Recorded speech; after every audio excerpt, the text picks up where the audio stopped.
Hello and welcome to Ayoade at the Barbican. We're going to be watching The Graduate today and randomly discussing sloth. And the place is packed. Tragedy plus time is the crime misdemeanor, how a novel's a definition of comedy. I don't know, I mean people, like Mike Lee's doing a talk later, he would not differentiate. He would just say, things either feel right or not, and I think it's a kind of a strong. I find it weird if the film has no humour at all. I mean, with the exception of, I think maybe Bergman's the only director, and I really love Bergman, who has no humour in his films, seemingly. It's kind of odd. Smiles and Sunlight? Oh, come on. No, not really. I mean, have you seen Now About These Women? Now, I mean, it's one of the worst things ever. It's so weirdly bad.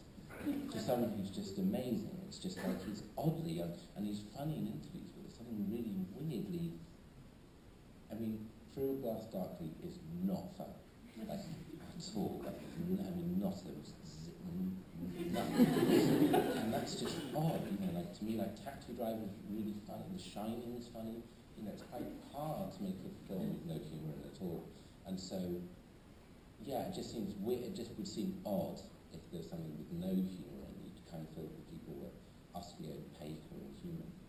And yeah, I mean, I suppose anything that has range or contrast is more effective than something that feels, one note.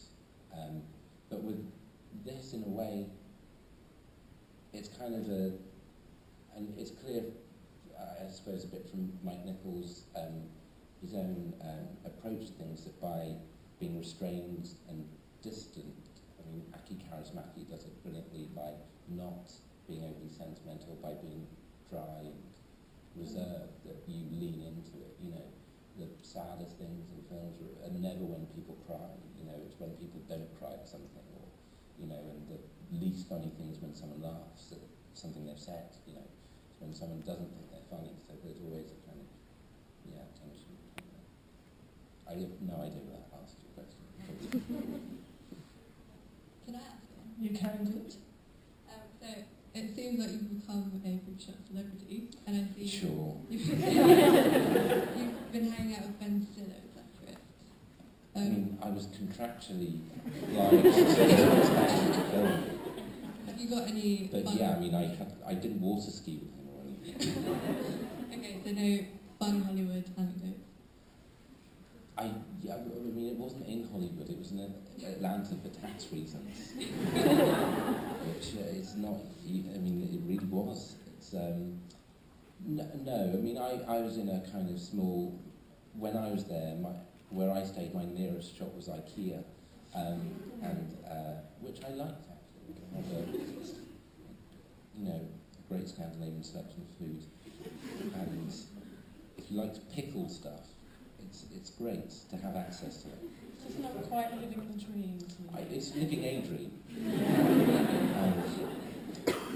But seriously, I mean, Ben Stiller, was one of the many people involved, with submarines. So how did Ben Stiller come on board as an executive producer on a submarine?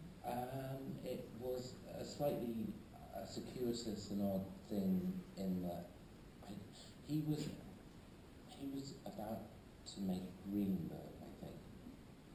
And I think maybe he had seen Garth Marenghi, which I'd done, and liked it, and he read the script, and I think maybe saw some similarities between it and a kind of known Baumbach thing, and he didn't really have to, do much or come to Wales or,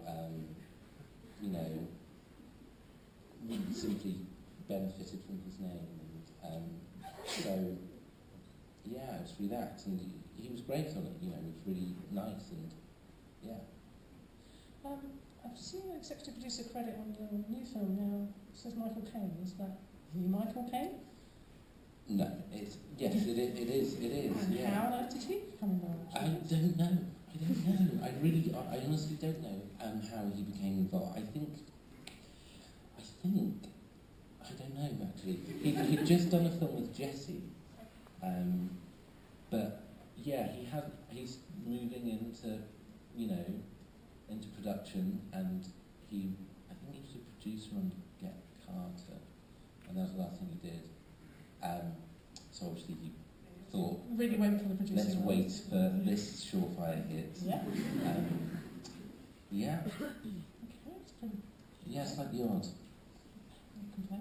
Okay, so any other questions? Okay, what's the microphones down here? It's like a little row here. I think we make everybody. It's like every literally is a row.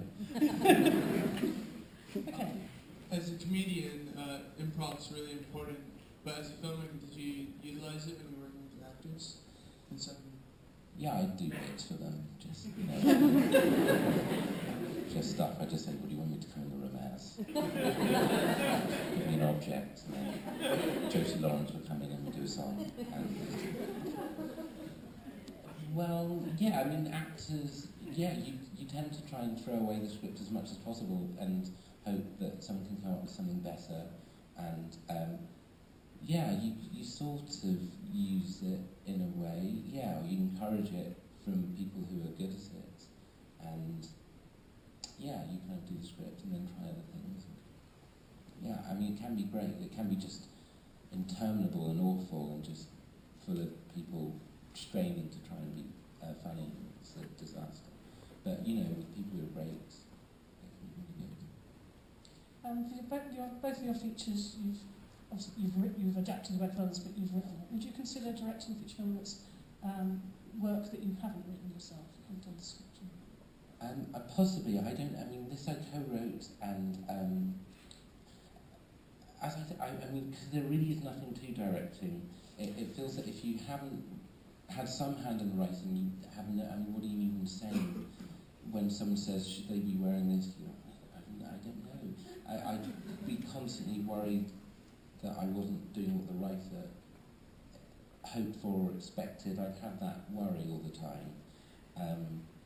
And you'd be concerned that you just wouldn't understand it well enough to be suggesting things. So Taylor Johnson on stage was saying that she actually thought people who could generate their own work in a much stronger position. So she's finding that she's been given now, she gets to see loads of scripts and very exciting. Then discovers this whole pecking order about, she sort of just wants to do something and discovers there's, if David Fincher turns it down, then, it might come to the next level. So I think, it's doing the writing. Sure. Sure. I just hope David Fincher has an accident or something. Okay, any other questions? Right, in the middle here, just in the blue shirts.